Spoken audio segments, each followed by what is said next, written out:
Hello and welcome to How to Start Up, a podcast for anyone starting a company. This is a collection of conversations with people who have all successfully started, run and even sold their own companies, sharing not only professional but personal experiences on what we should be doing now, next or never. Hosted by me, Juliet Fallowfield, founder of PR consultancy for startups Fallowfield and Mason. In this episode, we hear from Rebecca Masri, MBE, founder of the private members hotel club Little Emperors. Little Emperors uses unparalleled travel technology to secure the best rates for its members at hotel groups including Roccoforte and Rosewood. Following a career of almost 10 years in investment banking and private wealth management, Rebecca founded her company in 2009 following the crash to pursue her love for travel. Alongside scaling her business, Rebecca was also awarded an MBE in 2012 for her services to charity. Rebecca shares with us her advice for new founders on why it's important to start at any time in an economic crisis, and why risks should be taken but calculated ones. Hi Rebecca, thank you so much for your time today on How to Start Up. It would be wonderful if you could introduce yourself and the business that you started. Good morning, I'm Rebecca and I'm the founder of Little Emperors. When did you start Little Emperors? Little Emperors was actually founded in 2009 and has been invested in technology in the last 6 years. So what do you offer your clients? Little Emperors is a travel membership club which gives access to our members to a range of discounts and benefits at luxury hotels around the world. We are able to negotiate our benefits based on our booking volumes and assure our clients have the lowest rates and the most relevant and real benefits in hotels. Our benefits include aspects like breakfast, upgrades, hotel credits, and really are able to extend value to our clients as they travel around the world. And why did you start your own business? I've always loved to travel. Yeah. And I feel for me, travel has been the best real life form of education. Most of my favourite memories include travelling, and creating Little Emperors, a travel club, has been quite the journey, especially recently. I'm sure. And how were the last 2 years for you? Definitely an interesting challenge for anyone in the hospitality industry and for anyone anywhere, really. It's been a lot of opportunities and a lot of challenges. Opportunities predominantly in actually people. And we have taken the investment decision to hire smart in the last couple of years and really invest in the talent that was available to us. And using the investment into the people, we were able to have actually advanced our technology quite quickly based on the fact there was probably nothing much else to do. So our tech has really taken the front seat over the last couple of years in our business journey. And that presumably has really set you up now that the world's coming back to travel. We hope so, yeah. That's the idea. And is there any particular way that you went through working out what tech you needed to support your business? Because I imagine a lot of founders will know they want efficiencies or automation, or how did you go about identifying what you needed? It's interesting because I'm actually not of tech background. I'm working in luxury travel for so many years, and also having gone through this pandemic, it's actually personal connections. If the pandemic has proven anything, it's our desire for human connection, which cannot really be replaced by the digital experience. The interesting journey that we've taken from Little Emperors is combining the luxury travel experience with digitalization, with technology through the booking process, and finding the balance between the two, which we strive to daily. Mm-hmm. A sector that's traditionally characterized by the human connections, now providing the same valuable aspects through more touchless methods and a much more digitalized world. And for us, our client base being predominantly a younger client base, we have 95% of our members are under the age of 45. I guess putting them in that millennial bracket, wanting a more technologically advanced, less talking, more visuals, more content-driven approach to any of their decision-making journeys, and booking travel being one of them. And for Little Emperors to have caught up, stayed ahead of that trend. The biggest focus for us this year is content, web content, app content. I think in the luxury travel sector, a lot of the hotel websites have very bad or old images, lack of room detail. And over the last several months, we've been collecting relevant information on the hotels and on the rooms specifically, which we will present to our client through our content-driven app, so that they have room-specific images, hotel-specific information, and we'll be able to filter search in a way that will eliminate, to a certain extent, that human connection, which would normally have come from calling a concierge, calling a travel agent and asking for their advice, and actually being able to see it all through the app and website. Yeah, amazing. See the floor plans, get to video content at room level, video content at hotel level, and that would enable them to make decisions based on content-driven information. And you started, I believe, off the back of the financial crisis in 2008-9, and then you've obviously survived a pandemic as well with a travel business. What is it about the negative market that has appealed to you? It's interesting that it presents opportunities, and I think it's the mentality of being able to work that negativity in a way that presents opportunities to a bigger business. The 2008 financial crash left hotels without much of their corporate business. Many of the larger corporations cut their association with anything luxury. And one of the biggest impacts was on corporate travel, where the traditional hotel programs, which may well have been that 5-star luxury, changed quite dramatically overnight to a less expensive, less luxury hotel. And the more luxury hotels were left without the corporate clients that they had become so used to. The hotels were left in a position that they would need to, in fact, try to encourage business through channels they may not have considered. So when I started Little Emperors and I asked hotels personally for corporate rate, pre-2008, it would have always just been a no, because I was never the traditional channel. I'm not a business, I was me. And hotels were able to think out the box a bit more, which gave us the opportunity to actually create Little Emperors as a membership club for people who wanted to have access to rates which were not associated any longer with their perhaps corporate travel programs. And at the same time, the boom in SMEs allowed people to travel more who may not have had those volumes directly. So would you encourage people to seek opportunity in a time of crisis? It's a big question. It could go either way. Definitely, I think in time when what goes up goes down and vice versa. I definitely think there will always be an opportunity somewhere, but I don't necessarily encourage people to go out and look for crises to seek advantage. But yes, definitely there's definitely a potential. We always try to look for the opportunities. Given your time, is there anything you go back and not do again? When I started my business, having come from a corporate environment since graduating, I was very much engaged and involved in planning, financial planning, modelling, and I think probably too consumed in it. I spent nights in front of my computer working out, forecasts, and actually none of them happened.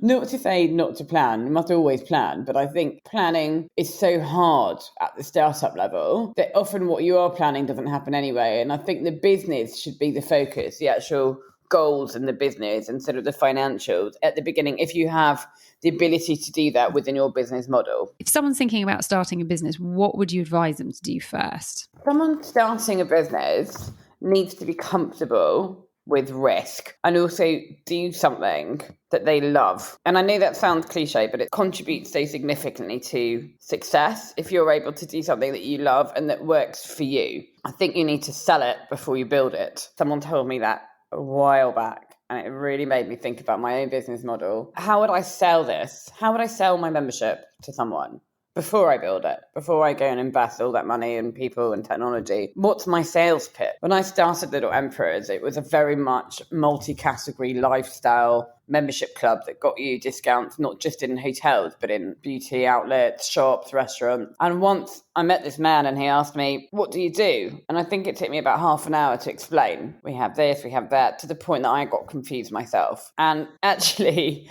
found that the best way for our business model was to actually fine tune what we did offer. And I wanted to only offer one thing, and that one thing to be the thing that we were really good at and I really loved. So I ended up removing 90% of what we'd built at the beginning and just focusing on the hotels being the key drive. So when someone thinks about Little Emperors and their membership, or maybe they want to get a membership, the thought process goes towards, oh, that's the membership club that gets me really great deals in luxury hotels. And it's a lot easier. So you had to undo Absolutely. all the work you've done a lot of investment and time and energy that you just went, actually, we're going to cut it. And when you cut it, were you completely at peace with the fact it's like, right, that's the lesson learned, just focus, do one thing and do it really, really well? 100%. And another thing also that we probably should have done earlier was actually go into the tech side of things. And technology's never really been anything that I was familiar with. And several of my friends had said to me, look, get into tech. You're a travel company now. And I just thought, well, that's really confusing. And went and actually met lots of different tech agencies in the UK and not just in the UK, and felt, well, I don't know what I'm talking about. And like many other entrepreneurs who are building tech, I'm sure the price isn't right. It can't possibly cost that much, but I wouldn't know any better because I'm not a tech person. So we eventually took that plunge in technology and found a really great fit for our company and outsourced our tech build. And that was much later on in the business journey. That being said, when it comes to travel technology is pretty archaic as it stands. So although we started later on in our business journey, we're pretty much ahead of the game when it comes to our tech. We have a fully integrated AI. We really are relevant with the technology that we are presenting to our clients. And we're looking at new ways of hotel payments, not just through regular currencies. So again, I think technology for us was underestimated at the beginning and then really quickly picked up. That brings me to my next question of what should somebody, if they've started, be thinking about doing next in terms of in a year's time, 2 years' time? I think it's about weaknesses as well as strengths. So you know yourself. And I think as an entrepreneur, I was so excited to start my own business. I figured I could just do everything. And actually, as I grew my business, I realized that there's many, many aspects, obviously, that I can't do. And it's about hiring smart into those positions that will complement what my capabilities are limited to. How do you hire smart? Can you answer every founder's burning question? Because a lot of people have been looking at me going, oh, you're at the people point now. And I'm like, why do you say it like that? And then I soon found out what they meant. And it's very hard to find the right people and also know what they're going to be capable of until they get going. Like, do you have any advice on recruitment? It's really challenging. And that says it all. There's a few things we take into consideration. The most important thing on our side is culture, actually. Work ethic and culture, more so than talent. We started off with this much smaller team. Now we're quite large. We're 47 in our business now. And it was the cultural fit that worked the best that ended up doing the best in our team. And we still, although not a startup, we still consider ourselves in that sort of startup bracket and startup culture. And to have someone who comes on board and is able to just connect with the rest of the team, for us is the biggest and most important part of the hiring process, followed by talent. And I think not a lot of companies will say it that way around. We have taken on people at all levels who don't even have a travel background. They're new generation of people who want to get into the travel industry. A lot of what we do is learn on the job. It's learn as you're meeting people, experiencing, etc., except the tech, which involves an enormous amount of skill. But on the marketing, partnership, membership, reservation side, a lot of it happens in the role that you're doing. So for me, the most important is a cultural fit with the rest of the team, the right energy, the right philosophy, someone who's driven, who's got the same end goals, the same moral outlook, the same work ethics, and then talent. Is there any practical advice how you screen for that? It's really challenging. The first interview is with myself, and then I screen out most of the candidates and present the finalists to the members of my team with whom they will be working closest with. We split into different areas. So if I'm hiring someone in reservations, I will connect them on interview with one or two of the more senior members of that team for them to feel comfortable with that person before we hire them. Amazing. They will have the final decision, not me. And I think that's important because from a management perspective, I'm not the person who's working on a daily basis with that hire necessarily. Well, I think it's so important, isn't it? Also to give your team, existing team members, a say in it. It's their day-to-day as well. And as you said, if you're not on the day, if you're not managing that person daily, then it's great that the other person in your team has that decision make at the final hurdle. Yes, and I think that's important because I would really like my team to stay with me for many, many years. And luckily they have. We've had the same members of the team for years from the very early stages of the business. And a lot of that is to do with our culture in the office. I actually get upset if I get an email from someone after office hours, which sounds strange, but Yeah, I'm the same. It's like, what are you doing? Checking your emails. everyone has a burnout point. And I think if someone is really, I know, of course, if it's urgent, I would be great. But just to be working at night, although you love your job, you'll end up burning out at some point. And I don't want that. Yeah. Well, on that, given how many hats you have to wear and how much time you spend on the business, how do you find time to do it all? Are there any efficiency hacks that you could share with new founders? Genuinely, I'm struggling with that myself, especially recently. I don't know. I was pretty efficient at, the time for self-care pre-pandemic. And then I've probably lost myself a little bit just from the stress of owning a business and being responsible for so many people. But we've had quite a good journey. We are membership fee-based. So our revenues have been sustained throughout the pandemic by actually the membership fees that continue to come in. The membership fee is quite low. It's £250 a year. So we didn't really have a lot of cancellations over the pandemic. And we had quite a lucky business model specifically built for a pandemic. So if something did close, we'd still have revenue coming in. So we were quite lucky. But of course, I still took on an awful lot of stress with that. Efficiency hacks, I think, is actually to be able to, self-care is important for everyone. It actually makes me more efficient if I've taken a bit of time for myself. And when you own a business, and especially someone like me who's so enthusiastic and so driven, it's challenging to sometimes say, oh, actually, let me just go and do this for myself and put my laptop away. And that's been my struggle for the last couple of years, specifically when I'm under the pressure that we've been under in this industry from a management perspective. I can't put my laptop away and I'm consumed by guilt. Oh, should I be doing this? Actually, I should have done that spreadsheet instead. But I think self-care is really, really critical. And it contributes to the efficiency of any leader and any business if they have healthy, well-balanced, well-grounded management making decisions on that business on a daily basis. So that would be my hack, if any. But I'm also trying to learn that myself. So. I'm very much trying to practice what I preach. And with my team, I'm telling them one thing and then I'm doing another. And I think for me, it's been really important to learn what makes me tick. Like I know I'm a nicer human being if I do regular exercise. To the point where colleagues know the difference now between the one that's worked out and the one that hasn't. But I think whatever it might be, if it's a walk or reading a book or travel or whatever re-energizes you, you're so right to look after your personal self before your professional self.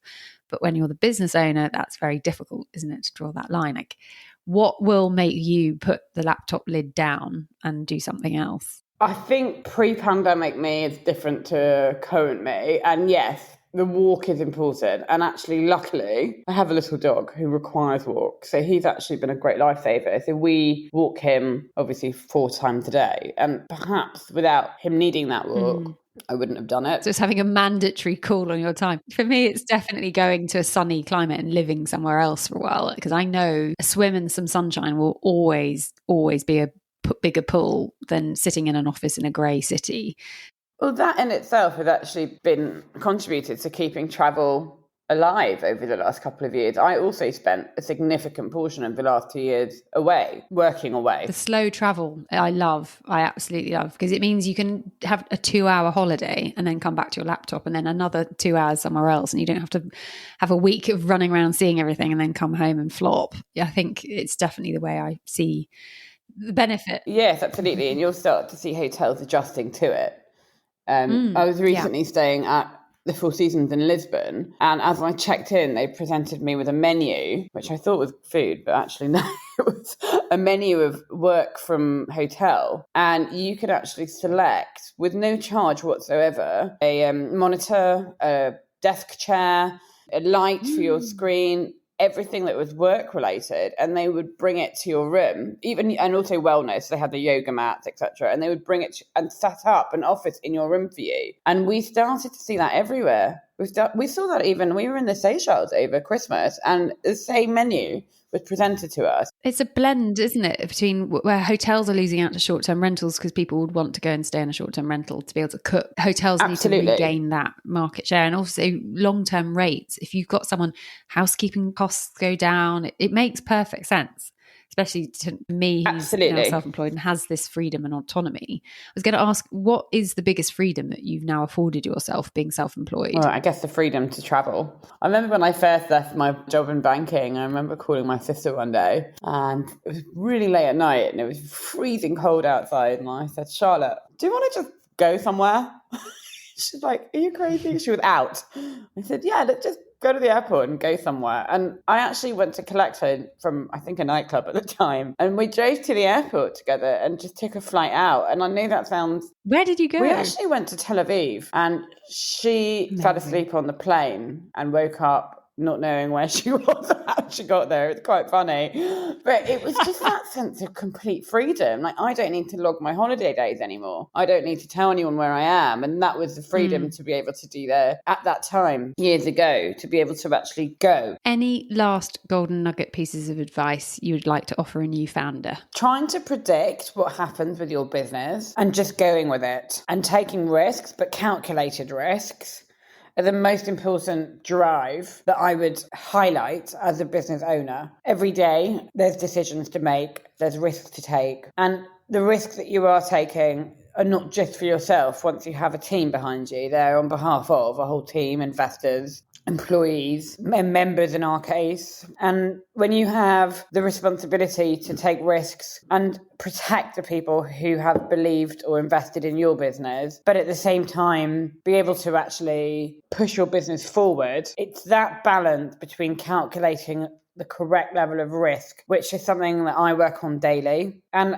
as a piece of advice for a new business founder, it's that balance of being able to accept the risks you take and the risks you don't take to drive your business forward. Acceptance at that level is really important. And I'm saying that as a vague piece of advice, and I hope that it applies to all different areas and all different businesses and all different sizes. Fantastic. Thank you so much, Rebecca. It's been wonderful chatting to you and learning everything about Little Emperors. Thanks so much for the opportunity of having me on this. It's been really great to meet you and I hope to speak to you soon. If you'd like to contact Rebecca, you'll find all of her details in the show notes, along with a recap of the advice that she has so kindly shared.